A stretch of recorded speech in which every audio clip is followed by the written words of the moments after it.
ਵਾਹਿਗੁਰੂ ਸਾਹਿਬ JIO. तू गाफिल मशोजी शिपंजी सराय के आलम गुजरद सरे जां बजाए बबी गर्दिश बेवफाए जमा के हर बर गुजरद मकीनो मकाम तू गर जबर आजज खराशी मुकन कसम राबते शातराशी मुकन चू हक यार बाशद के दुश्मन को नद अगर दुश्मनी राबा सद तन को नन खसम दुश्मनी गर हजार आवृद ना यक मुए ओरा हजार आवृद। सो इस शेर तो समाप्ति है जफरनामे की। आओ गुरमुखो शेर नंबर 107। तू गाफिल मशो जी शिपंजी सराय। जिहड़ा तुहाडे कोल ना वो जिहड़ा है वो जी है, इनू जी बोलना बिंदी ला के जी। धन गुरु कलगीधर पातशाह बिल्कुल अखीर दे उपर औरंगजेब नूं संबोधन करते हैं, क्योंकि सतगुरु पातशाह भी इस गल नूं जानते ने भी औरंगजेब आ ना जिहड़ा चेतक गुरमुखो वो बिल्कुल मौत के किनारे ते पहुँच चुकिया सी। 90-92 साल की सी उहदी उम्र वो हो चुकी है। और चेता करो, मैं परसों एक विद्वान नूं पढ़ रहा सी, जदों ना मनुख 80 तो 90 साल की उम्र पहुँचता है, उदों उहदे लई जिहड़ा राज भाग हुंदा है, लीड़े कपड़े हुंदे आ, सरीरक सोहबत सुहपण हुंदा है, जां खाने पीने का रस हुंदा जिहड़ा वो बिल्कुल होवे जां ना होवे इक्को वर्गा ही हो जाता है। जदों बंदा 20 साल का हुंदा उहदे लई 20 तो 30 का कह लो, उहदे लई कपड़ियां की बड़ी महानता हुंदी है भी इदां दे ना पावां इदां दे पावां। 30 तो 40 साल तक इदां दा ना खावां इदां दा खावां, बड़ा कुछ हो जाता है। पर 60 साल तक पहुँचदियां बंदे नूं ये महसूस होण लग जाता है भी ये खावां जां ना खावां इहदी कोई महानता नहीं है बहुती, जां महंगा कपड़ा पावां सस्ता ना पावां इहदे विच कोई सुख नहीं है। ये बंदे नूं समझ लगनी शुरू हो जाती है भी नहीं ये बाहरली शोशेबाजी है केवल, तो समझ लग जाती है। तां ही तो वेखो ना, जो बच्चों को कहने आपां ये कोई बहुतियां वड्डियां गल्लां नहीं, बच्चों लई वड्डियां ही हुंदियां। हुण जदों वो बच्चे अपने कोले आउंदे आ, मैं घर च वेखदा हुंदा, कहने आ मेरी शर्ट 2200 की आई है, मां कहंदी 250 की मिल जाती है। हुण आपां नूं वो समझ हुंदी है भी ये बाहरला विखावा है, पर वो समझ कदों लगदी है जदों उस तजर्बे चों बंदा निकल जाता है कि नहीं कोई रस आया नहीं सी, एवें फोकियां गल्लां ही सी। तो गुरु कलगीधर पातशाह जानते ने जिहड़ी उम्र वो 90 साल तो उपर की हो चुकी, उसकी अवस्था कैसी होनी है। तो पातशाह कहते ने तो गाफिल मशो जी शिपंजी सराय। गाफिल हुंदा अवेसला होना, लापरवाह होना। मशो हुंदा ना हो। शिपंजी ते जेकर आपां अखरी अर्थ करिए तो 6 है जिहड़ा 6 का अर्थ हुंदा 3 ते 5 का अर्थ है 5। ये अखरी अर्थ आप करिए कल्ले 6-5 का अर्थ है 3 ते 5। पर जिमें क्योंकि हो सकता है भी जिमें आप कहने तो 2-4 दिनों की गल है। हुण अपने कहावत है ना, एक 2-4 दिनों का मेला, 2-4 दिनों की खेड, 2-4 दिनों का तमाशा है जी तो संसार का। उवें जिमें आप 2-4 कहने हैं, जिहड़े इस्लाम के लोग ने वो 3-5 कहते हैं, 3-5 दिनों की गल है। तो थोड़ा जिहा ये अखाण है पातशाह ने वरतिया, तो असीं इहदे अर्थ 2-4 लै सकते हैं। ਉਹ ਤਿੰਨ ਅੱਖਰੀ ਅਰਥ 3 5 ਬਣਦੀ ਹੈ ਤੇ 6 ਪੰਜੀ 2 2 4 ਦਿਨ। ਤੋ ਧਿਆਨ ਦਿਓ 56 ਦਾ ਅਰਥ ਕੀ ਹੁੰਦਾ ਨੇ 8 ਵੀ ਕੀਤਾ ਵੀ 3 ਤੇ 5 ਰਲ ਕੇ 8 ਬਣਦੇ, 56 ਦਾ ਅਰਥ 8 ਕੀਤਾ ਬਹੁਤ ਵਿਦਵਾਨਾਂ ਨੇ। ਤੋ ਪਾਤਸ਼ਾਹ ਕਹਿੰਦੇ ਨੇ, ਕਹਿਣ ਲੱਗੇ ਤੂੰ ਗਾਫਿਲ ਮਸ਼ੋਜੀ 56 ਸਰਾਏ, ਔਰੰਗਜ਼ੇਬ ਤੂੰ ਇਸ ਹਕੀਕਤ ਤੋਂ, ਇਸ ਸਚਾਈ ਤੋਂ 2 4 ਨਾ ਹੋ, ਇਸ ਜੀਵਨ ਦੀ ਸਚਾਈ ਤੋਂ ਮੂੰਹ ਨਾ ਫੇਰ। ਇਹ ਖੇਡ ਕੇਵਲ 2 4 ਦਿਨਾਂ ਦੀ ਹੈ ਕਿ ਆਲਮ ਬੇਗੁਜ਼ਰਦ, ਇਹਨੂੰ ਧਿਆਨ ਦਿਓ ਜੀ, ਬਾ ਗੁਜ਼ਰਦ, ਬਾ ਵੱਖਰਾ, ਗੋ ਵੱਖਰਾ, ਜ਼ਰਦ ਵੱਖਰਾ, ਬਾ ਗੁਜ਼ਰਦ ਇਦਾਂ ਪੜ੍ਹਨਾ, ਬੇਗੁਜ਼ਰਦ ਕਿ ਆਲਮ ਬੇਗੁਜ਼ਰਦ ਸਰੇ ਜਾਂ ਬਜਾਏ। ਆਲਮ ਹੁੰਦਾ ਸੰਸਾਰ, ਜਗਤ, ਸੰਸਾਰ। ਬੇਗੁਜ਼ਰਦ ਦਾ ਅਰਥ ਹੁੰਦਾ ਜਾ ਰਿਹਾ ਹੈ, ਬੀਤ ਰਿਹਾ ਹੈ। ਤੋ ਪਾਤਸ਼ਾਹ ਕਹਿੰਦੇ ਔਰੰਗਜ਼ੇਬ ਸਰੇ ਜਾਂ ਬਜਾਏ, ਬਜਾਏ ਦਾ ਅਰਥ ਹੈ ਥਾਂ ਥਾਈ, ਆਪੋ ਆਪਣੀ ਥਾਂ ਤੇ। ਗੁਰੂ ਕਲਗੀਧਰ ਪਾਤਸ਼ਾਹ ਕਹਿ ਰਹੇ ਨੇ ਔਰੰਗਜ਼ੇਬ ਅਵੇਸਲਾ ਨਾ ਹੋ, ਇਹ 2 4 ਦਿਨਾਂ ਦਾ ਜਗਤ ਤਮਾਸ਼ਾ ਹੈ ਸੰਸਾਰ। ਤੂੰ ਹੰਕਾਰੀ ਬਣ ਕੇ ਬੈਠਾ ਹੈ। ਚੇਤਾ ਕਰੀ ਕਿ ਆਲਮ ਬੇਗੁਜ਼ਰਦ, ਇਹ ਸੰਸਾਰ ਦਾ ਸਮਾਂ ਬਤੀਤ ਹੋ ਰਿਹਾ ਹੈ, ਇਹ ਸਮਾਂ ਲੰਘਦਾ ਜਾ ਰਿਹਾ ਹੈ। ਸਰੇ ਜਾਂ ਬਜਾਏ, ਆਪੋ ਆਪਣੀ ਥਾਂ ਦੇ ਉੱਪਰ ਇਸ ਸਮੇਂ ਨੇ ਬਤੀਤ ਹੋ ਜਾਣਾ ਹੈ, ਇਸ ਸਮੇਂ ਨੇ ਲੰਘ ਜਾਣਾ ਹੈ। ਬਬੀਂ ਗਰਦਿਸ਼ ਬੇਵਫਾਏ ਜ਼ਮਾ ਕਿ ਬਰ ਹਰ ਗੁਜ਼ਰਦ ਮਕੀਨੋ ਮਕਾਨ। ਇੱਥੇ 2 ਅਰਥ ਨੇ, ਬੇਗੁਜ਼ਰਦ ਵੀ ਹੈ ਔਰ ਬੇਗੁਜਸਤ ਵੀ ਹੈ। 2 ਪਾਠ ਆਏ ਨੇ ਕਿ ਬੇਗੁਜਸਤ ਬਰ ਹਰ ਮਕੀਨੋ ਮਕਾਨ। ਤੋ ਜੇ ਬੇਗੁਜਸਤ ਪੜ੍ਹੇ ਕੋਈ ਤਾਂ ਇੱਦਾਂ ਨਹੀਂ ਸਮਝਣਾ, 2 ਪਾਠ ਨੇ। ਬਬੀ ਦਾ ਅਰਥ ਹੁੰਦਾ ਵੇਖ ਲੈ, ਗਰਦਿਸ਼ ਹੁੰਦਾ ਸਮੇਂ ਦਾ ਚੱਕਰ, ਗਰਦਿਸ਼ ਦਾ ਅਰਥ ਹੈ ਸਮੇਂ ਦਾ ਚੱਕਰ। ਬੇਵਫਾਈ ਦਾ ਅਰਥ ਹੈ ਧੋਖੇਬਾਜ਼, ਬੇਵਫਾ ਝੂਠੇ। ਜਮਾ ਦਾ ਅਰਥ ਹੈ ਜਗਤ ਦਾ, ਸੰਸਾਰ ਦਾ। ਕਿ ਬੇਗੁਜਸਤ ਜਾਂ ਤੁਹਾਡੇ ਕੋਲੇ ਕਿ ਹਰ ਬਰ ਗੁਜ਼ਰਦ ਮਕੀਨੋ ਮਕਾਨ ਇੱਦਾਂ ਆਇਆ। ਤੋ ਹਰ ਬਰ ਦਾ ਅਰਥ ਹੁੰਦਾ ਹਰ ਕਿਸੇ ਤੇ। ਮਕੀ ਉਹ ਮਕਾਨ, ਮਕੀਨੋ ਮਕਾਨ ਦਾ ਕਿ ਮਕੀ ਉਹ ਮਕਾਨ, ਇਹਦੀ ਸੰਧੀ ਫਿਰ ਹੋਏਗਾ। ਮਕੀ ਦਾ ਅਰਥ ਹੁੰਦਾ ਰਹਿਣ ਵਾਲੇ ਲੋਕ, ਮਕਾਨ ਦਾ ਅਰਥ ਹੁੰਦਾ ਰਹਿਣ ਦੀ ਥਾਂ। ਮਕੀ ਉਹ ਮਕਾਨ, ਰਹਿਣ ਵਾਲੇ ਲੋਕ ਤੇ ਰਹਿਣ ਦੀ ਥਾਂ। ਤੋ ਸਤਿਗੁਰੂ ਪਾਤਸ਼ਾਹ ਇਹ ਬਚਨ ਕਰਦੇ ਨੇ, ਕਹਿਣ ਲੱਗੇ ਬਬੀਂ ਗਰਦਿਸ਼ ਬੇਵਫਾਏ ਜ਼ਮਾ, ਤੂੰ ਇਸ ਬੇਵਫਾ ਧੋਖੇਬਾਜ਼ ਕਾਲ ਚੱਕਰ ਦੇ ਵੱਲ ਵੇਖ ਔਰੰਗਜ਼ੇਬ। ਇਹ ਸਮਾਂ ਧੋਖੇਬਾਜ਼ ਹੈ, ਇਹ ਸਮਾਂ ਧੋਖੇਬਾਜ਼ ਹੈ, ਇਹ ਸਮਾਂ ਕਿਸੇ ਦਾ ਨਹੀਂ ਬਣਦਾ। ਕੱਲ ਤੇਰਾ ਸੀ, ਅੱਜ ਤੈਨੂੰ ਲੱਗਦਾ ਤੇਰਾ ਹੈ, ਇਹ ਕੱਲ ਨੂੰ ਤੇਰਾ ਨਹੀਂ ਹੋਵੇਗਾ। ਇਹ ਸਮਾਂ ਬੇਵਫਾ ਹੈ, ਇਹ ਸਮਾਂ ਧੋਖੇਬਾਜ਼ ਹੈ। ਕਿ ਬੇਗੁਜਸਤ ਬਰ ਹਰ ਮਕੀਨੋ ਮਕਾਨ। ਤੇ ਔਰੰਗਜ਼ੇਬ ਹਰ ਚੀਜ਼ ਦੇ ਉੱਤੇ ਇਸ ਸਮੇਂ ਦਾ ਪ੍ਰਭਾਵ ਪੈਂਦਾ ਹੀ ਪੈਂਦਾ ਹੈ।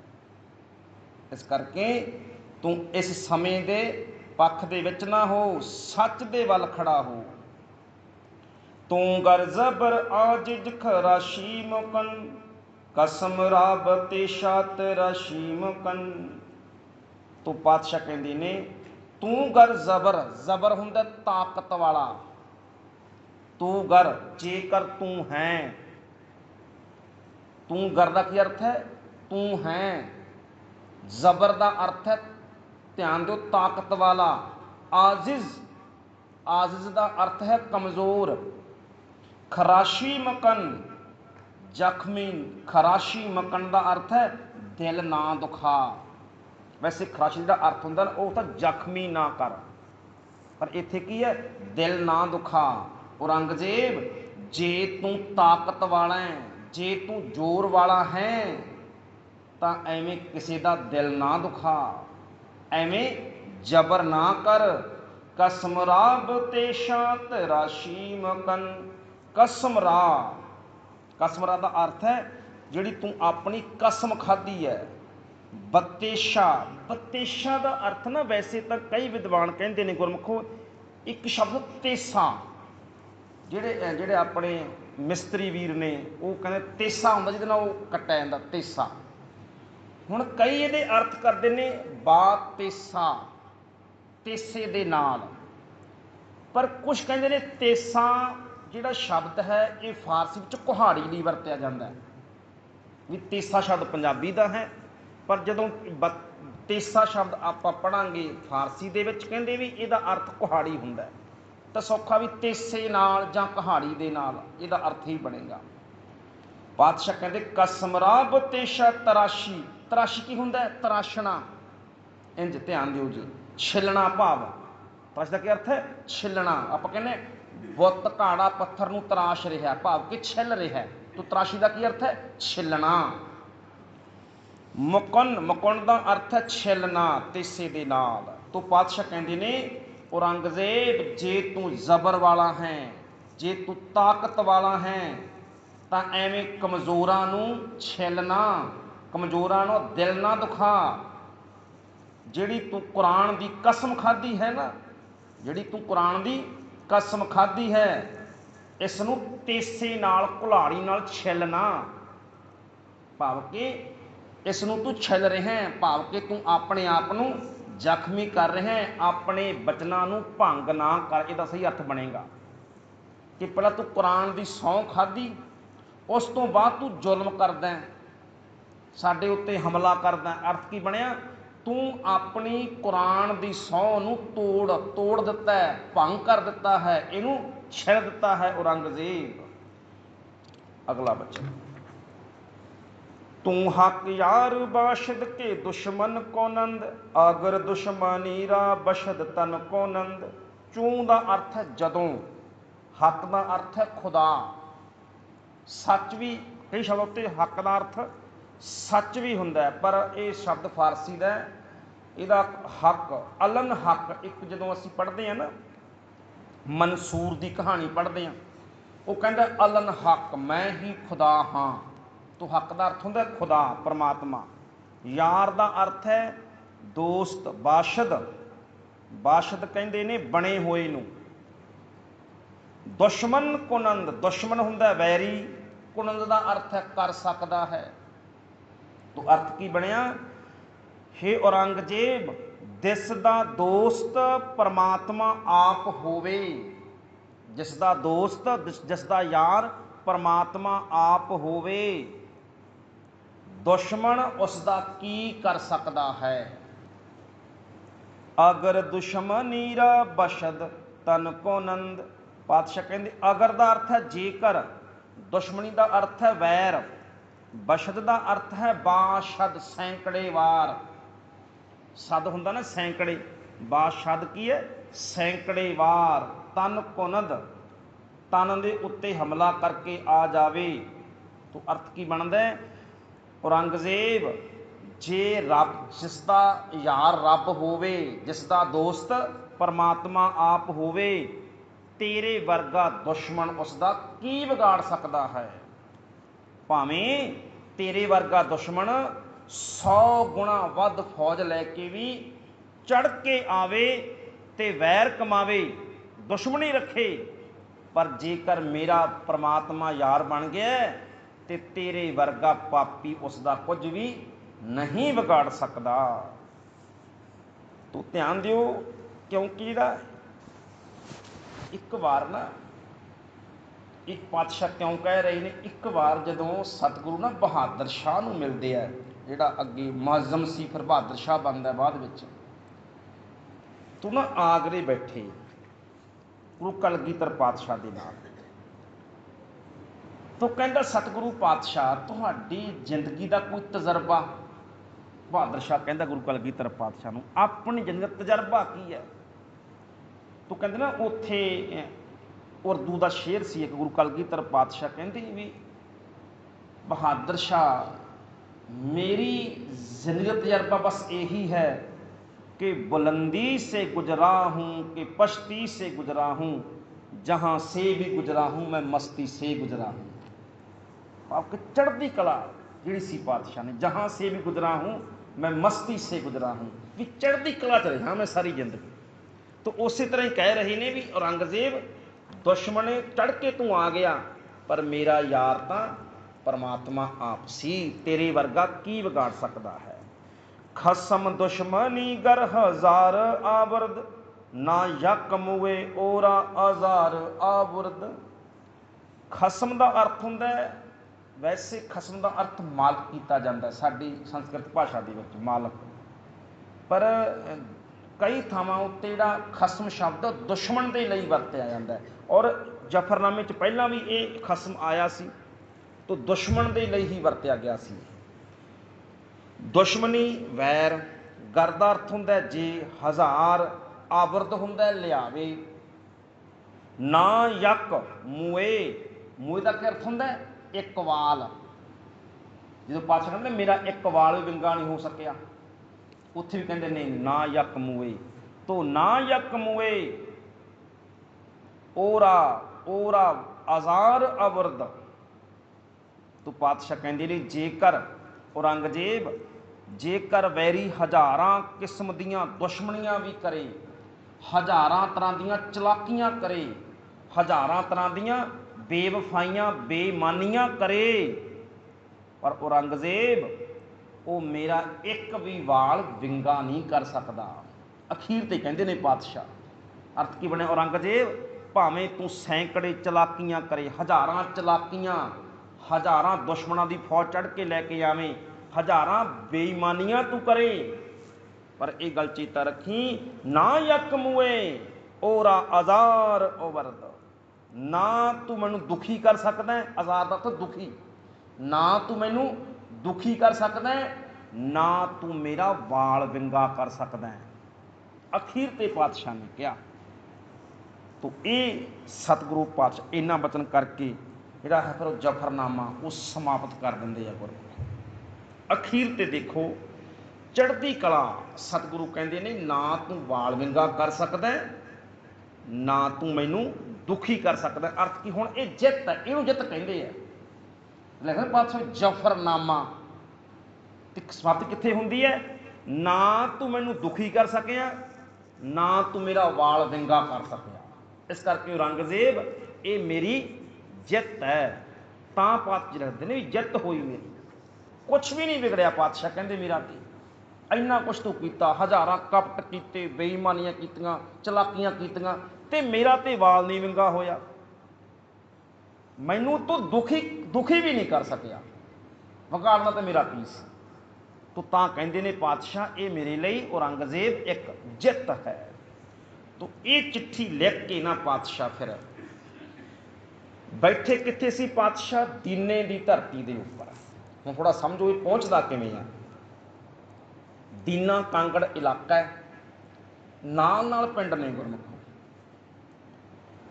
राय जोध गुरु हरगोबिंद साहब पातशाह का बड़ा प्यारा सिख होया। जदों महाराज की तीसरी जंग हुंदी है, गुरु हरगोबिंद साहब पातशाह वालों राय जोध लड़दा है, जिथे लल्ला बेग नूं पातशाह मारदे ने, छेवें सतगुरु लल्ला बेग नूं मारदे ने। तो उहदे पोतरे ने, ये तीन पोतरे सन, लखमीर, शमीर ते तख्तमाला। जिहड़ा राय शमीर सी वो उस समय इलाके का चौधरी सी। ते कई विद्वान ये भी कहते हैं भी जिहड़ी इन्हों चौधरपुणा मिलिया सी ना बजुर्गों तो पहलां तो, असल दे विच जिहड़ा राय जोध सी, राय जोध की जिहड़ी भूआ सी वो अकबर बादशाह नाल विआही हुई सी। क्योंकि अकबर बादशाह के वेले बहुत सारे हिंदू घरां दीयां जिहड़ियां बेटियां सी, उहदा विआह अकबर नाल होया। जिवें जोधाबाई की उदाहरण कितनी वड्डी साडे कोले है। इदां करके इस करके इन्हां नूं जायदादां मिलियां होईयां सी, जमीनां बड़ियां वड्डियां जगीरां मिलियां होईयां सी। राय जोध के पोतरे ने तीन ते सतगुरु पातशाह उन्हां दे इलाके च आके रह रहे है, और सतगुरु पातशाह दे सिख बन गए सी, क्योंकि उन्हों का दादा सिख सी। इस करके उन्होंने परवाह नहीं सी बहुती कोई। पर ध्यान दिओ, ये चौधरियां दे घरे बैठ के नहीं लिखिया पातशाह ने, जिहड़ी समझण वाली गल है। दीने पिंड दे विच एक सिख होए ने भाई देसा सिंह, तरखान सिख सन, ही मिस्त्री सिख कह दिंदे आ, पंजाब च रामगढ़ी सिख भी कहा जाता है। तो देसा सिंह दे चुबारे विच बैठ के पातशाह ने ये चिट्ठी लिखी, जफरनामा लिखिया, एक गरीब सिख दे घरे बैठ के। जिवें देखो ना, जदों गुरु नानक साहब ने ललकारिया बाबर नूं ते भाई लालो दे घरे बह के ललकारिया सी, गरीब सिख ने। जदों ललकारदे ने औरंगजेब नूं, उदों भी एक गरीब सिख दे घरे बैठ के ललकारदे है भाई देसा सिंह दे। कारण की सी? क्योंकि यही तो सतगुरां दा मिशन सी भी झोंपड़ियां वाले कुलियां वाले ललकारन, महलों वालियां नूं, तख्तां वालियां नूं ललकारन। इस करके पातशाह कहंदे मैं गरीबां दे, जिन्होंने पता नहीं कहना, इन गरीबन को दों पातशाही याद रखे हमरी गुरियाई। गरीब दे घरे बह के पातशाह ने तख्तां वालियां नूं ललकारिया, और यही पातशाह चाहुंदे सी भी जिहड़े मेरे सिख ने ये ललकारन तख्त नूं। तो उत्थे बैठ के उचारिया पहली बार भाई दया सिंह ते भाई धर्म सिंह ने, जिहड़े, थोड़ा समझो इस गल नूं, ये दोने सिख चिट्ठी लैके जफरनामा लैके चलते हैं, दिल्ली पहुँचते हैं। पर उन्होंने खबर मिलती है भी औरंगजेब बादशाह तो दखन नूं चला गया। औरंगाबाद पहुँचते हैं। औरंगाबाद एक सिख सी भाई जेठा सिंह, जेठा सिंह नाम सिख सी, उहदे घरे ठहरते हैं। उत्थे फिर बादशाह दे नाल मुलाकात हो नहीं सकती गुरु के सिखां की। प्यारा सिंह पद्म इंज लिखते हैं, फिर सिख ने जिहड़े उत्थों भाई दया सिंह होरी वापस आ जाते हैं भी पातशाह वो नहीं मिलिया।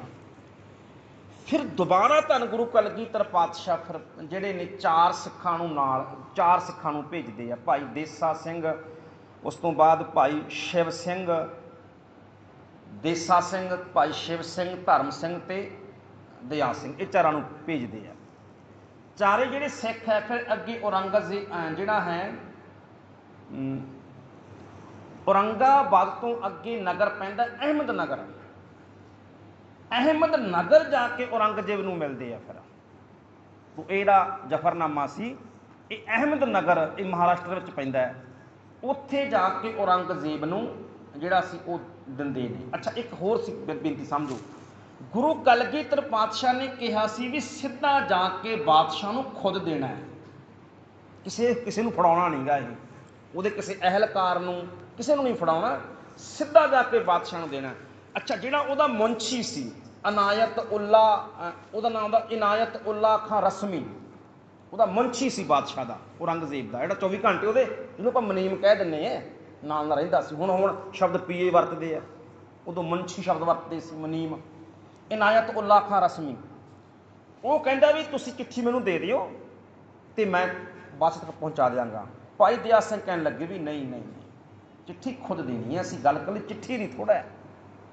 फिर औरंगजेब को खबर पहुँचाई जाती है, औरंगजेब फिर आग्ञा दे दिंदा है, तो फिर एक भाणा होर वरतदा है उत्थे, जिहड़ा समझण वाला जरूरी है। अगे अगे भाई दया सिंह ते भाई धर्म सिंह अगे अगे चलते थोड़ा जिहा चिट्ठी लैके, भाई देसा सिंह, शिव सिंह ते भाई जेठा सिंह, तीन सिख होर ने। भाई देसा सिंह जिहदे लिखिया चौबारे च बैठ के, दूजे सिख भाई शिव सिंह ते तीजे सिख भाई जेठा सिंह जिहदे घरे ठहरदे सी जाके, तीन सिख ते दो भाई धर्म सिंह ते भाई दया सिंह, 5 सिख पहुंचे। दो अगे तुर पे थोड़ा जिहा पिछे रख के। औरंगजेब कहंदे जी पलंग ते पिया सी, पलंग ते पिया औरंगजेब, ते 3 सिख एक पासे, 2 सिख एक पासे, ते एक हाथ जोड़ के एक दूजे नूं हाथ जोड़ के वाहिगुरू जी का खालसा वाहिगुरू जी की फतेह इंज बुलाउंदे आ। जदों इंज बुलाया, ये बिल्कुल उस तरह की गल सी जिमें गुरु के छोटे साहिबजादियां ने सरहंद दे कचहरी च खड़ो के एक दूजे नूं फतेह बुलाई सी, ते कचहरी कंब गई सी। कहा सी ना वजीर खान ने, ये तुहाडे प्यो दा दरबार ने, ये बादशाह सूबेदार वजीर खान की कचहरी है। ते लाला ने गुरु के बच्चों ने कहा सी, औरंग वजीर खान ਭਾਵੇਂ ਆਨੰਦਪੁਰ ਹੋਵੇ ਤੇ ਭਾਵੇਂ ਤੇਰੇ ਵਰਗੇ ਸੂਬੇ ਦੀ ਕਚਹਿਰੀ ਹੋਵੇ, ਗੁਰੂ ਗੋਬਿੰਦ ਸਿੰਘ ਦੇ ਪੁੱਤਾਂ ਫਤਿਹ ਬੁਲਾਵਾਂਗੇ। ਸਾਡੀ ਤਾਂ ਫਤਿਹ ਚੱਲਦੀ ਹੁੰਦੀ ਹੈ। ਤੋ ਫਤਿਹ ਜਾ ਕੇ ਬੁਲਾਈ ਪੰਜ ਸਿੰਘਾਂ ਨੇ ਵੀ ਉੱਥੇ ਜਾ ਕੇ। ਅੱਛਾ, ਜਿਹੜਾ ਔਰੰਗਜ਼ੇਬ ਕਹਿੰਦੇ ਉੱਠਦਾ ਹੈ ਪਲੰਘ ਤੋਂ, ਇੰਝ ਉੱਠਦਾ ਹੈ, ਚਿਹਰਾ ਉਹਦਾ ਪੀਲਾ ਪੈ ਚੁੱਕਿਆ ਸੀ, ਬਜ਼ੁਰਗ ਹੋ ਚੁੱਕਿਆ ਸੀ, ਤੇ ਉੱਠ ਕੇ ਕਹਿੰਦਾ ਭਾਈ ਦਿਆ ਸਿੰਘ ਨੂੰ, ਕਹਿੰਦੇ ਦਿਆ ਸਿੰਘ ਕਾਲੀ ਬਹੁਤ ਕੀਤੀ, ਸ਼ਬਦ ਵਰਤਦੇ ਨੇ ਪਦਮ। ਇਹ ਜਿਹੜੀ ਇਹ ਸਾਖੀ ਨਾ, ਇਹ 100 ਸਾਖੀ ਹੈ, ਜਿਹੜੀ 100 ਸਾਖੀ ਕਿਤਾਬ ਹੈ, ਉਹ ਲਿਖੀ ਉਹਦੇ ਵਿੱਚ ਇਹ ਗੱਲ। ਕਹਿੰਦੇ ਉਹ ਕਹਿੰਦਾ ਕਾਲੀ ਬਹੁਤ ਕੀਤੀ, ਤੇ ਭਾਈ ਦਿਆ ਸਿੰਘ ਕਹਿਣ ਲੱਗੇ ਬਾਦਸ਼ਾਹ ਸਲਾਮਤ, ਕਾਲੀ ਤੇਰੇ ਨਾਲ ਸਾਡੇ ਨਾਲੋਂ ਵੱਧ ਤੂੰ ਕਾਲੀ ਕੀਤੀ। ਉਲਟਾ ਜਵਾਬ ਦਿੰਦੇ ਨੇ, ਸਾਡੇ ਨਾਲੋਂ ਵੱਧ ਕਾਲੀ ਤੂੰ ਕੀਤੀ। ਇਹਨਾਂ ਨੇ ਕਹਿੰਦੇ ਨਾਲ ਉਹ ਕਹਿੰਦੇ ਨੇ, ਕਹਿਣ ਲੱਗੇ ਔਰੰਗਜ਼ੇਬ ਦੇਖ, ਤੂੰ ਮਜ਼ਹਬ ਇੱਕ ਕਰਨਾ ਚਾਹੁੰਦਾ ਸੀ, ਸਾਡੇ ਗੁਰੂ ਨੇ 3 ਬਣਾ ਦਿੱਤੇ। ਆਹ ਸ਼ਬਦ ਬੋਲੇ ਭਾਈ ਦਿਆ ਸਿੰਘ। ਕੀ ਕਹਿੰਦੇ? ਔਰੰਗਜ਼ੇਬ ਦਾ ਮਕਸਦ ਕੀ ਸੀ?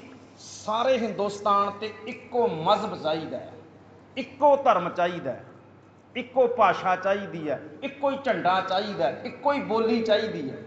ਇਹ ਸੀ ਔਰੰਗਜ਼ੇਬ, ਵਿੱਚ ਇਸਲਾਮ ਧਰਮ ਹੋਵੇ, ਅਲੀ ਅਲੀ ਵਾਲਾ ਹਰਾ ਝੰਡਾ ਹੋਵੇ, ਇੱਕੋ ਹੀ ਜ਼ੁਬਾਨ ਹੋਵੇ, ਇੱਕੋ ਹੀ ਧਰਮ ਹੋਵੇ। ਤੂੰ ਕੀ ਕਹਿੰਦੇ ਨੇ ਔਰੰਗਜ਼ੇਬ, ਤੂੰ ਇਸ ਨੂੰ ਇੱਕ ਮਜ਼ਹਬ ਕਰਨਾ ਚਾਹੁੰਦਾ ਸੀ, ਮੇਰੇ ਗੁਰੂ ਨੇ 3 ਬਣਾ ਦਿੱਤੇ। 3 ਦਾ ਕੀ ਅਰਥ ਸੀ? ਇੱਕ ਤਾਂ ਮੁਸਲਮਾਨ ਤੇਰਾ, ਦੂਜਾ ਹਿੰਦੂ, ਤੇ ਤੀਜਾ ਮੇਰੇ ਗੁਰੂ ਨੇ ਖਾਲਸਾ ਨਵਾਂ ਬਣਾ ਦਿੱਤਾ। ਤੂੰ ਇੱਕ ਕਰਦਾ ਕਰਦਾ ਗੁਰੂ ਨੇ 3 ਬਣਾ ਦਿੱਤੇ। ਜਦੋਂ ਇਹ ਬਚਨ ਕਿਹਾ ਨਾ, ਹੁਣ ਦੇਖੋ ਇਸ ਗੱਲ ਤੋਂ ਪਤਾ ਲੱਗਦਾ ਵੀ ਧੰਨ ਗੁਰੂ ਗੋਬਿੰਦ ਸਿੰਘ ਪਾਤਸ਼ਾਹ ਦੇ ਸਿੱਖ ਕਿੰਨੇ ਹੌਸਲੇ ਦੇ ਵਿੱਚ ਨੇ, ਜਿਹੜੇ ਔਰੰਗਜ਼ੇਬ ਦੇ ਦਰਬਾਰ ਜਾ ਕੇ ਇਹ ਬਚਨ ਕਹਿੰਦੇ, ਉਹ ਸਾਹਮਣੇ ਫੜੋ ਕੇ ਔਰੰਗਜ਼ੇਬ ਦੇ। ਤਾਂ ਔਰੰਗਜ਼ੇਬ ਕੰਬ ਗਿਆ ਇਸ ਗੱਲ ਨੂੰ ਵੇਖ ਕੇ। ਫਿਰ ਕਹਿੰਦੇ ਜ਼ਫਰਨਾਮਾ ਦਿੱਤਾ, ਤੂੰ ਸਿੱਖ ਵਾਪਸ ਤੁਰ ਪਏ। ਫਿਰ ਉੱਥੇ ਇਹ ਵੀ ਲਿਖਦੇ ਪਦਮ ਪਿਆਰਾ ਪਦਮ ਸਿੰਘ ਵੀ, ਸਨਮਾਨ ਕੀਤਾ ਬਾਦਸ਼ਾਹ ਨੇ, ਜੋ ਸਰਕਾਰੀ ਤੌਰ ਤੇ ਖਿੱਲਤ ਹੁੰਦੀ ਹੈ ਨਾ, ਇੱਕ ਜਿਵੇਂ ਆਪਾਂ ਸਰਪਾਓ ਪਾਉਣੇ ਆ, ਉੱਦਾਂ ਫਿਰ ਭਾਈ ਦਿਆ ਸਿੰਘ ਦਾ ਸਨਮਾਨ ਵੀ ਕੀਤਾ, ਉਹ ਖਿੱਲਤ ਵੀ ਭੇਟ ਕੀਤੀ, ਔਰ ਵਾਅਦਾ ਕੀਤਾ ਮੈਂ ਗੁਰੂ ਕਲਗੀਧਰ ਪਾਤਸ਼ਾਹ ਨੂੰ ਜਲਦੀ ਮਿਲਾਂਗਾ। ਇਹ ਔਰੰਗਜ਼ੇਬ ਨੇ। ਅੱਛਾ, ਕੇਵਲ ਵਾਅਦਾ ਨਹੀਂ ਕੀਤਾ, ਫਿਰ ਗੁਰਮੁਖੋ ਉਹ ਕਈ ਵਾਰ ਜ਼ਫਰਨਾਮਾ ਕਹਿੰਦੇ ਨੇ ਦਿਨ ਵਿੱਚ ਕਈ ਵਾਰ ਪੜ੍ਹਦਾ ਹੈ, ਔਰ ਜਿੰਨੀ ਵਾਰ ਉਹ ਪੜ੍ਹਦਾ ਜਿਵੇਂ ਕੋਈ ਉਹਦੀ ਛਾਤੀ ਉੱਤੇ ਚੋਭਾ ਮਾਰਦਾ ਹੋਵੇ ਨਾ, ਇੰਝ ਲੱਗਦਾ ਉਹਨੂੰ ਵੀ ਮੇਰੀ ਛਾਤੀ ਦੇ ਉੱਪਰ ਗੁਰੂ ਗੋਬਿੰਦ ਸਿੰਘ ਸ਼ਬਦਾਂ ਦੇ ਤੀਰ ਮਾਰ ਰਹੇ ਆ। ਔਰ ਫਿਰ ਉਹਨੇ ਅਹਿਕਾਮੇ ਆਲਮਗੀਰੀ, ਇਹ ਪੱਤਰ ਸੀ ਉਸ ਸਮੇਂ ਦਾ ਇੱਕ, ਅਹਿਕਾਮੇ ਆਲਮਗੀਰੀ, ਜਿਵੇਂ ਅਖਬਾਰ ਨਿਕਲਦਾ ਨਾ, ਉਦੋਂ ਸਰਕਾਰੀ ਅਖਬਾਰ ਸੀ ਇੱਕ ਅਹਿਕਾਮੇ ਆਲਮਗੀਰੀ। ਉਹਦੇ ਵਿੱਚ ਬਕਾਇਦਾ ਔਰੰਗਜ਼ੇਬ ਨੇ ਸਰਹੰਦ ਦੇ ਸੂਬੇਦਾਰ ਵਜ਼ੀਰ ਖਾਨ ਆ ਜਿਹੜਾ, ਉਹ ਹੁਕਮ ਜਾਰੀ ਕੀਤਾ। ਔਰ ਹੁਕਮਨਾਮੇ ਦੇ ਵਿੱਚ ਜਿਹੜਾ ਗੁਰੂ ਕਲਗੀਧਰ ਪਾਤਸ਼ਾਹ ਪਹਿਲਾਂ ਕਹਿੰਦੇ ਸੀ ਵੀ ਜੇ ਤੂੰ ਫਰਮਾਨ ਜਾਰੀ ਕਰੇ ਤੇ ਆਪਾਂ ਮਿਲ ਸਕਦੇ ਹਾਂ, ਜਿਨ੍ਹਾਂ ਨੇ ਪੂਰਾ ਕਥਾ ਸੁਣੀ ਹੈ, ਜੇ ਤੂੰ ਫਰਮਾਨ ਜਾਰੀ ਕਰੇ ਤਾਂ ਉਹ ਫਰਮਾਨ ਕੀ ਹੁੰਦਾ ਸੀ ਵੀ ਬਾਦਸ਼ਾਹ ਦੀਆਂ ਫੌਜਾਂ ਸਨਮਾਨ ਸਹਿਤ ਆਉਂਦੀਆਂ ਸੀ, ਤੇ ਅੱਗੇ ਕੇਸਰੀ ਝੰਡਾ ਝੁਲਾਇਆ ਜਾਂਦਾ ਸੀ ਇੰਝ, ਤੇ ਉਹਨੂੰ ਸਨਮਾਨ ਦੇ ਨਾਲ ਸਰਕਾਰੀ ਮਹਿਮਾਨ ਦੀ ਤਰ੍ਹਾਂ ਬਾਦਸ਼ਾਹ ਨੂੰ ਮਿਲਾਇਆ ਜਾਂਦਾ ਸੀ ਇੰਝ। ਤੋ ਗੁਰੂ ਕਲਗੀਧਰ ਪਾਤਸ਼ਾਹ ਨੂੰ ਮਿਲਣ ਦੇ ਲਈ ਫਿਰ ਉਹ ਫਰਮਾਨ ਜਾਰੀ ਕੀਤਾ ਔਰੰਗਜ਼ੇਬ ਨੇ, ਔਰ ਹੁਕਮ ਕੀਤਾ ਜਾਰੀ ਸੂਬਾ ਸਰਹੰਦ ਵਜ਼ੀਰ ਖਾਨ ਨੂੰ ਵੀ ਗੁਰੂ ਗੋਬਿੰਦ ਸਿੰਘ ਨੂੰ, ਉਹਨੇ ਲਿਖਿਆ ਵੀ ਨਾਨਕ ਪ੍ਰਸਤ, ਜੋ ਨਾਨਕ ਪ੍ਰਸਤ ਗੁਰੂ ਹੈ ਉਸ ਨੂੰ ਫਰਮਾਨ ਸਹਿਤ ਮੇਰੇ ਸਾਹਮਣੇ ਲਿਆਂਦਾ ਜਾਵੇ, ਭਾਵ ਕਿ ਸਰਕਾਰੀ ਸਨਮਾਨਾਂ ਦੇ ਨਾਲ ਲਿਆਂਦਾ ਜਾਵੇ, ਇੰਝ ਲਿਖਿਆ ਉਹਨੇ। ਔਰ ਅਹਿਕਾਮੇ ਆਲਮਗੀਰੀ ਦੇ ਵਿੱਚ ਇਹ ਅੰਕਿਤ ਕੀਤੀ ਗਈ ਗੱਲ। ਫਿਰ ਧਿਆਨ ਦਿਓ, ਜਦੋਂ ਇਹ ਖਬਰ ਗੁਰੂ ਕਲਗੀਧਰ ਪਾਤਸ਼ਾਹ ਤੱਕ ਪਹੁੰਚਦੀ, ਬਾਦਸ਼ਾਹ ਮਿਲਣਾ ਵੀ ਚਾਹੁੰਦਾ ਹੈ, ਵਜ਼ੀਰ ਖਾਨ ਨੂੰ ਇਹ ਹੁਕਮ ਪਹੁੰਚਦਾ ਹੈ ਬਾਦਸ਼ਾਹ ਦਾ ਵੀ ਗੁਰੂ ਗੋਬਿੰਦ ਸਿੰਘ ਨੂੰ ਸਨਮਾਨ ਸਹਿਤ ਤੂੰ ਆਪਣੇ ਸੂਬੇਦਾਰ ਨੂੰ ਕਿਹਾ ਵੀ ਆਪਣੇ ਸਿਪਾਹੀਆਂ ਦੇ ਨਾਲ ਅੱਗੇ ਅੱਗੇ ਝੰਡਾ ਚਲਾਉਂਦੇ ਆ, ਗੁਰੂ ਗੋਬਿੰਦ ਸਿੰਘ ਪਾਤਸ਼ਾਹ ਦਾ ਸਨਮਾਨ ਸਹਿਤ ਉਹਨਾਂ ਨੂੰ ਲੈ ਕੇ ਜਾ ਬਾਦਸ਼ਾਹ ਦੇ ਕੋਲ। ਤੋ ਇਸ ਕਰਕੇ ਇਹ ਵਜ਼ੀਰ ਖਾਨ ਦੀ ਬਹੁਤ ਵੱਡੀ ਹਾਰ ਸੀ। ਤੋ ਫਿਰ ਜਿਹੜਾ ਸੀ ਉਹ ਬਾਦਸ਼ਾਹ ਸਤਿਗੁਰਾਂ ਨੂੰ ਮਿਲਣਾ ਵੀ ਚਾਹੁੰਦਾ ਸੀ। ਗੁਰੂ ਕਲਗੀਧਰ ਪਾਤਸ਼ਾਹ ਜਿਹੜੇ ਨੇ ਉਹ ਫਿਰ ਚੱਲਦੇ ਨੇ, ਦਿਨਾਂ ਚੱਲਦੇ ਨੇ, ਜਦੋਂ ਭਗੌਰ ਪਹੁੰਚਦੇ ਨੇ ਬਗੌਰ ਪਹੁੰਚਦਿਆਂ ਫਿਰ ਔਰੰਗਜ਼ੇਬ ਦੀ ਜਿਹੜੀ ਮੌਤ ਹੈ ਉਹਦੀ ਖਬਰ ਗੁਰੂ ਕਲਗੀਧਰ ਪਾਤਸ਼ਾਹ ਨੂੰ ਮਿਲਦੀ ਹੈ ਵੀ ਔਰੰਗਜ਼ੇਬ ਦੀ ਮੌਤ ਹੋ ਚੁੱਕੀ ਹੈ। ਫਿਰ ਪਾਤਸ਼ਾਹ ਵਾਪਸ ਚਲੇ ਜਾਂਦੇ ਨੇ। ਉਸ ਤੋਂ ਬਾਅਦ ਸਮਾਪਤੀ ਕਰ ਗਏ। ਉਸ ਤੋਂ ਬਾਅਦ ਫਿਰ ਜਦੋਂ ਜਜ਼ਾਊ ਦੇ ਮੈਦਾਨ 'ਚ ਜੰਗ ਹੁੰਦੀ ਹੈ, ਔਰੰਗਜ਼ੇਬ ਦੇ ਅੱਗੇ ਬੱਚਿਆਂ ਦੇ ਵਿੱਚ ਕਾਮ ਬਖਸ਼ ਮੁਅੱਜ਼ਮ ਸੀ ਜਿਹੜਾ ਬਾਦਸ਼ਾਹ ਬਣਦਾ, ਬਾਅਦ 'ਚ ਬਹਾਦਰ ਸ਼ਾਹ ਬਣਿਆ ਉਹ, ਅਤੇ ਗੁਰੂ ਪਾਤਸ਼ਾਹ ਨੇ ਉਹਦੀ ਮਦਦ ਕੀਤੀ ਮੁਅੱਜ਼ਮ ਦੀ।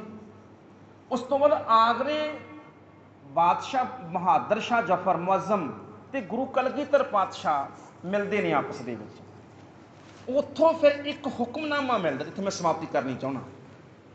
ਇੱਕ ਹੁਕਮਨਾਮਾ 1 ਕੱਤਕ 1707 ਦਾ ਲਿਖਿਆ ਹੋਇਆ ਹੈ। 1 ਕੱਤਕ 1707 ਦਾ ਇੱਕ ਹੁਕਮਨਾਮਾ ਆਗਰੇ ਦੀ ਧਰਤੀ ਤੋਂ ਗੁਰੂ ਕਲਗੀਧਰ ਪਾਤਸ਼ਾਹ ਪੰਜਾਬ ਦੇ ਸਿੱਖਾਂ ਨੂੰ ਲਿਖਦੇ ਆ, ਕਿਉਂਕਿ ਸਾਰਾ ਸਿੱਖ ਏਰੀਆ ਇਹ ਪੂਰਾ ਪੰਜਾਬ ਹੀ ਸੀ ਉਹ ਸਾਰਾ ਸਿੱਖ, ਔਰ ਉਹਦੇ 'ਚ ਲਿਖਦੇ ਆ ਗੁਰੂ ਕਲਗੀਧਰ ਪਾਤਸ਼ਾਹ ਵੀ ਵਾਹਿਗੁਰੂ ਜੀ ਕੀ ਫਤਿਹ ਹੈ, ਔਰ ਨਾਲ ਇਹ ਲਿਖਦੇ ਅਸੀਂ ਜਲਦੀ ਕਹਿਲੂਰ ਦੇ ਇਲਾਕੇ ਸੰਗਤਾਂ ਨੂੰ ਆ ਕੇ ਮਿਲਾਂਗੇ। ਇਹ ਹੁਕਮਨਾਮਾ ਹੈ ਜੀ, ਅੱਜ ਵੀ ਮਿਲ ਜਾਂਦਾ ਹੈ ਕਿ ਪਾਤਸ਼ਾਹ ਨੇ ਇਹ ਲਿਖਿਆ ਕਿ ਵਾਹਿਗੁਰੂ ਜੀ ਕੀ ਫਤਿਹ ਹੈ, ਵੀ ਭਾਵ ਚੜ੍ਹਦੀ ਕਲਾ ਹੈ, ਅਸੀਂ ਜਲਦ ਹੀ ਆ ਕੇ ਸਿੱਖ ਸੰਗਤ ਨੂੰ ਕਹਿਲੂਰ ਦੇ ਇਲਾਕੇ ਮਿਲਾਂਗੇ। ਕਹਿਲੂਰ ਦਾ ਇਲਾਕਾ ਸੀ ਆਨੰਦਪੁਰ ਦਾ ਇਲਾਕਾ, ਕਿਉਂਕਿ ਇਹ ਕਹਿਲੂਰ ਰਿਆਸਤ 'ਚ ਪੈਂਦਾ ਸੀ। ਤੋ ਅਸਲ ਜਿਹੜੇ ਇਤਿਹਾਸਕਾਰ ਨੇ ਉਹ ਦੱਸਦੇ ਨੇ ਵੀ ਗੁਰੂ ਕਲਗੀਧਰ ਪਾਤਸ਼ਾਹ ਉਹ ਜਿਹੜੀ ਬਾਦਸ਼ਾਹ ਨਾਲ, ਕਿਉਂਕਿ ਇਹ ਜਿਹੜੇ ਨੇ ਨਾ ਇਹ ਕਈ ਵਾਰ ਖੋਜ ਨਹੀਂ ਕੀਤੀ ਜਾਂਦੀ। ਹੁਣ ਬਾਦਸ਼ਾਹ ਦੀ ਜਿਹੜੀ ਮਦਦ ਕਰਦੇ ਨੇ, ਬਹਾਦਰ ਸ਼ਾਹ ਦੀ ਮਦਦ ਕਰਦੇ ਨੇ, ਕਿਉਂ ਕਰਦੇ ਨੇ? ਜਿਸ ਬੰਦੇ ਦੇ ਪਿਓ ਨੇ ਸਾਰੇ ਗੁਰੂ ਪਾਤਸ਼ਾਹ ਦੇ ਪਰਿਵਾਰ ਨੂੰ ਸ਼ਹੀਦ ਕੀਤਾ, ਉਹਦੇ ਪੁੱਤ ਦੀ ਪਾਤਸ਼ਾਹ ਬਿਨਾਂ ਕਿਸੇ ਕਾਰਨ ਤੋਂ ਕਿਉਂ ਮਦਦ ਕਰਨਗੇ? ਕਾਰਨ ਸੀ ਉਹਦਾ। ਪਾਤਸ਼ਾਹ ਨੇ 3 ਗੱਲਾਂ ਸੀ ਜਿਹੜੀਆਂ ਉਹ ਬਾਦਸ਼ਾਹ ਨਾਲ ਸਮਝੌਤੇ ਕੀਤੇ ਸੀ, ਬਾਦਸ਼ਾਹ ਮੁੱਕਰ ਗਿਆ ਬਾਅਦ ਵਿੱਚ। ਇੱਕ ਤੇ ਇਹ ਕੀਤਾ ਸੀ ਵੀ ਜਿਹੜੇ ਹਿੰਦੂਆਂ ਦਾ ਕਤਲ ਹੋ ਰਿਹਾ ਹੈ ਇਹ ਬੰਦ ਕੀਤਾ ਜਾਏਗਾ। ਇੱਕ ਤਾਂ ਪਾਤਸ਼ਾਹ ਨੇ ਇਹ ਕੀਤਾ ਵੀ ਜਿਹੜਾ ਕਤਲ ਹੋ ਰਿਹਾ ਹਿੰਦੂਆਂ ਦਾ, ਜਨੇਊ ਲਾਏ ਜਾ ਰਹੇ ਨੇ, ਗਾਵਾਂ ਮਾਰੀਆਂ ਜਾ ਰਹੀਆਂ ਨੇ, ਮੰਦਰ ਢਾਏ ਜਾ ਰਹੇ ਨੇ। ਇੱਕ ਤੇ ਬਹਾਦਰ ਸ਼ਾਹ ਨੂੰ ਕਿਹਾ ਵੀ ਤੈਨੂੰ ਇਹ ਬੰਦ ਕਰਨਾ ਪਏਗਾ, ਤੇਰੀ ਮਦਦ ਕਰਾਂਗੇ ਅਸੀਂ। ਉਹ ਕਹਿੰਦਾ ਜੀ ਪ੍ਰਵਾਨ ਹੈ। ਦੂਜਾ, ਜਿਹੜੇ ਪਰਿਵਾਰ ਦੇ ਗੁਰੂ ਪਾਤਸ਼ਾਹ ਦੇ ਸਿੱਖਾਂ ਦੇ ਪਰਿਵਾਰ ਦੇ ਕਤਲ ਕਰਨ ਵਾਲੇ ਦੋਸ਼ੀ ਸਨ, ਉਹਨਾਂ ਨੂੰ ਸਜ਼ਾਵਾਂ ਮਿਲਣਗੀਆਂ, ਜਿਨ੍ਹਾਂ ਦੇ ਵਿੱਚ ਸੁੱਚਾਨੰਦ ਵੀ ਆਉਂਦਾ ਸੀ, ਜਿਨ੍ਹਾਂ ਦੇ ਵਿੱਚ ਵਜ਼ੀਰ ਖਾਂ ਵੀ ਆਉਂਦਾ ਸੀ, ਇਹਨਾਂ ਨੂੰ ਸਜ਼ਾਵਾਂ ਮਿਲਣਗੀਆਂ। ਦੂਜਾ ਤੇ ਤੀਜਾ ਇਹ ਸਮਝੌਤਾ ਹੋਇਆ ਸੀ ਵੀ ਸਾਨੂੰ ਆਨੰਦਪੁਰ ਸਾਹਿਬ ਵਾਪਸ ਮਿਲੇਗਾ। 3 ਸਮਝੌਤੇ ਹੋਏ ਸੀ ਬਾਦਸ਼ਾਹ ਬਹਾਦਰ ਸ਼ਾਹ ਤੇ ਗੁਰੂ ਕਲਗੀਧਰ ਪਾਤਸ਼ਾਹ ਦੇ ਵਿੱਚ। ਹਿੰਦੂਆਂ ਦੇ ਉੱਤੇ ਜ਼ੁਲਮ ਬੰਦ ਹੋਵੇਗਾ, ਪਹਿਲੀ ਸ਼ਰਤ। ਦੂਜੀ ਸ਼ਰਤ ਸੀ ਕਿ ਜਿਹੜੇ ਸਾਡੇ ਦੋਸ਼ੀ ਨੇ ਉਹਨਾਂ ਨੂੰ ਸਜ਼ਾਵਾਂ ਮਿਲਣਗੀਆਂ, ਤੇ ਤੀਜਾ ਸੀ ਵਾਪਸ ਆਨੰਦਪੁਰ ਸਾਹਿਬ ਮਿਲੇਗਾ। ਔਰ ਬਾਦਸ਼ਾਹ ਨੇ ਹਾਮੀ ਭਰੀ ਸੀ। ਇਸੇ ਕਰਕੇ ਗੁਰੂ ਕਲਗੀਧਰ ਪਾਤਸ਼ਾਹ ਫਿਰ ਆਗਰੇ ਤੋਂ ਹੁਕਮ ਲਿਖਦੇ ਹੈ, ਅਸੀਂ ਭਾਈ ਸੰਗਤਾਂ ਨੂੰ ਜਲਦੀ ਕਹਿਲੂਰ ਆਨੰਦਪੁਰ ਸਾਹਿਬ ਮਿਲਾਂਗੇ, ਕਿਉਂਕਿ ਸਤਿਗੁਰਾਂ ਦਾ ਇਹ ਜਿਹੜਾ ਸੀ ਉਹ ਇਹ ਸੁਪਨਾ ਸੀ ਵੀ ਅਸੀਂ ਆਨੰਦਪੁਰ ਸਾਹਿਬ ਪਹੁੰਚਾਂਗੇ। ਉਹ ਗੱਲ ਵੱਖਰੀ ਰਹੀ ਵੀ ਉਸ ਤੋਂ ਬਾਅਦ ਵਜ਼ੀਰ ਖਾਂ ਫਿਰ ਉਹ ਪਠਾਨ ਭੇਜਦਾ ਅਤੇ ਗੁਰੂ ਕਲਗੀਧਰ ਪਾਤਸ਼ਾਹ ਨੂੰ ਫਿਰ ਸ਼ਹੀਦ ਕੀਤਾ ਜਾਂਦਾ। ਤੋ ਉਹ ਚਲੋ ਸਮਾਂ ਬਦਲ ਗਿਆ ਹੈ ਨਾ, ਵਕਤ ਬਣਿਆ ਇੱਦਾਂ ਦਾ। ਤੋ ਇਸ ਕਰਕੇ ਸਤਿਗੁਰੂ ਪਾਤਸ਼ਾਹ ਦਾ ਮਕਸਦ ਸੀ ਇਹੀ ਸੀ। ਜ਼ਫਰਨਾਮਾ ਲਿਖਣ ਦਾ ਵੀ ਇਹੀ ਮਕਸਦ ਸੀ ਵੀ ਹਿੰਦੂਆਂ ਉੱਤੇ ਕਤਲ ਜ਼ੁਲਮ ਬੰਦ ਹੋਣਾ ਚਾਹੀਦਾ, ਆਨੰਦਪੁਰ ਸਾਹਿਬ ਵਾਪਸ ਮਿਲਣਾ ਚਾਹੀਦਾ, ਅਤੇ ਦੋਸ਼ੀਆਂ ਨੂੰ ਸਜ਼ਾਵਾਂ ਮਿਲਣੀਆਂ ਚਾਹੀਦੀਆਂ ਨੇ। ਸੋ ਪਾਤਸ਼ਾਹ ਨੇ ਅਪਾਰ ਕਿਰਪਾ ਕੀਤੀ ਜੀ ਸਾਡੇ ਆਪਣੇ ਸਭ ਦੇ ਕੋਲੋਂ ਸੰਗਤੀ ਰੂਪ ਇਹ ਸੇਵਾ ਲਈ ਜ਼ਫਰਨਾਮਾ ਸਾਹਿਬ ਦੀ। ਧੰਨ ਗੁਰੂ ਕਲਗੀਧਰ ਪਾਤਸ਼ਾਹ ਜੀ ਦਾ ਕੋਟ ਕੋਟ ਧੰਨਵਾਦ। ਧੰਨਵਾਦ ਗੁਰੂ ਗ੍ਰੰਥ ਸਾਹਿਬ ਪਾਤਸ਼ਾਹ ਦਾ। ਕੱਲ੍ਹ ਤੋਂ ਜਿਹੜੀ ਕਥਾ ਸੰਗਤਾਂ ਨੇ ਆਰੰਭ ਕਰਨੀ ਆ ਉਹ ਸਲਾਹ ਕਰਕੇ ਮੈਨੂੰ ਦੱਸ ਦੇਣ ਜੀ, ਫਿਰ ਕੱਲ੍ਹ ਤੋਂ ਆਪਾਂ ਕਥਾ ਨਵੀਂ ਬਾਣੀ ਦੀ ਸ਼ੁਰੂ ਕਰਾਂਗੇ। ਫਤਿਹ ਬੁਲਾਓ। ਵਾਹਿਗੁਰੂ ਜੀ ਕਾ ਖਾਲਸਾ, ਵਾਹਿਗੁਰੂ ਜੀ ਕੀ ਫਤਿਹ। ਵਾਹਿਗੁਰੂ ਸਾਹਿਬ ਜੀਓ। ਰਾਮ ਕਲੀ ਮਹਲਾ ਤੀਜਾ। ਆਨੰਦ ਓੰਕਾਰ ਸਤਿਗੁਰ ਪ੍ਰਸਾਦਿ। ਆਨੰਦ ਪਿਆ ਜੀ ਮਾਏ, ਸਤਿਗੁਰੂ ਮੈਂ ਪਾਇਆ, ਸਤਿਗੁਰ ਤਾਂ ਪਾਇਆ।